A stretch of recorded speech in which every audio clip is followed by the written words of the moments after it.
Bonjour maître, cela nous fait très plaisir de vous accueillir dans notre collège.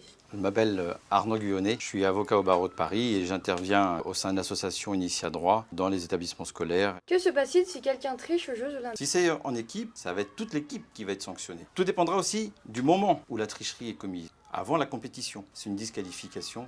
Après la compétition, on va revoir le classement. Entre les Jeux d'hiver et les Jeux d'été, depuis 2000, il y a eu une cinquantaine de médailles qui ont changé de main. Qui s'occupe de donner les règles? Chaque sport dispose d'une fédération.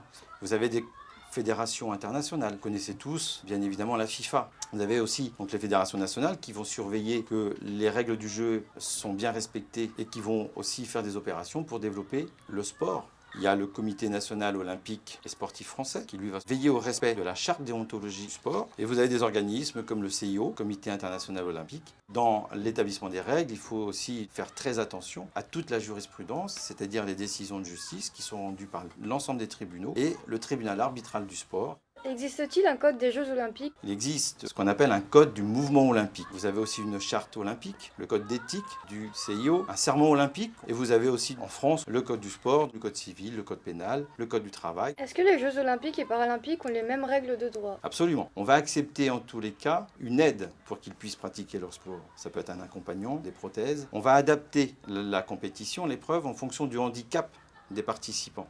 Il va y avoir des courses pour les aveugles, pour les muets, pour ceux qui sont amputés, pour ceux qui sont en fauteuil roulant.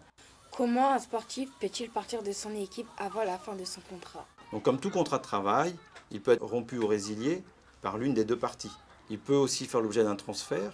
Alors souvent, ça s'accompagne d'une indemnité au bénéfice du club qui laissera partir son joueur. Qu'est-ce qui se passe lorsqu'un athlète commet un faux départ? Lorsqu'il y a un faux départ, on va le recommencer. Mais c'est vrai qu'il peut arriver qu'il y ait plusieurs faux départs commis par le même joueur. Il va s'instaurer une discussion entre les officiels, les commissaires de course. Si le faux départ est vraiment confirmé, il va être disqualifié. Le foot masculin et le foot féminin fonctionnent-ils de la même façon? Oui, de la même manière, les mêmes règles du jeu. Pas de différence. Existe-t-il des règles différentes entre le basket français et la NBA? Le basket français reprend, lui, toutes les réglementations de la Fédération internationale de basket. Aux États-Unis, ils ont leurs propres règles.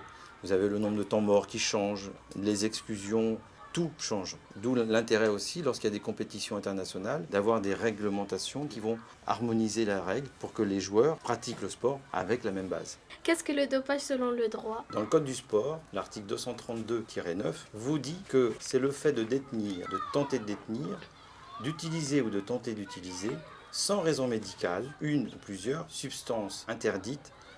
Que reste-t-il de l'esprit sportif quand on voit ces sportifs se doper? Rien du tout.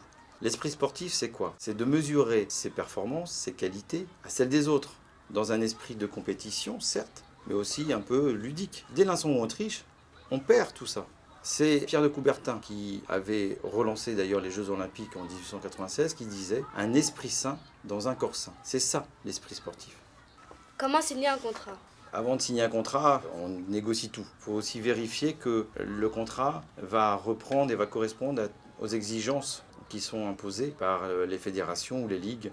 Je conseille aux joueurs d'avoir un avocat. Je lui conseille aussi d'avoir un agent parce qu'on a des attributions assez complémentaires. Que se passe-t-il si on tient des propos racistes dans un stade? Le code du sport sanctionne le fait d'introduire, de porter ou d'exhiber dans une enceinte sportive des insignes, des signes, des symboles qui représentent une idéologie raciste ou xénophobe. C'est puni d'1 an d'emprisonnement et de 15 000 € d'amende. Tenir des propos racistes constitue aussi une infraction au sens pénal. L'incitation à la haine publique est sanctionnée d'1 an de prison et de 45 000 € d'amende. Si un joueur est victime de moqueries sur son physique ou sa façon de jouer, peut-il être défendu? Le code pénal punit le harcèlement moral, c'est-à-dire le fait d'avoir des propos, des comportements répétés qui vont avoir pour objet ou effet de dégrader les conditions de travail. On peut y voir une discrimination aussi lorsque on va refuser l'entrée du stade à un supporter pour des questions racistes. Ça, c'est puni, ça peut aller jusqu'à 5 ans d'emprisonnement et de 75 000 € d'amende. Et si on insulte ou blesse un de nos adversaires lors d'un match? Il peut y avoir des sanctions pénales, des sanctions civiles. Tout dépend aussi de ce qui s'est passé. Est-ce que ce sont des blessures qui ont occasionné la mort de quelqu'un? S'il n'y a pas la mort, on regardera le degré de la faute et de la blessure. Merci d'avoir répondu à nos questions sur le droit du sport et merci d'être venu.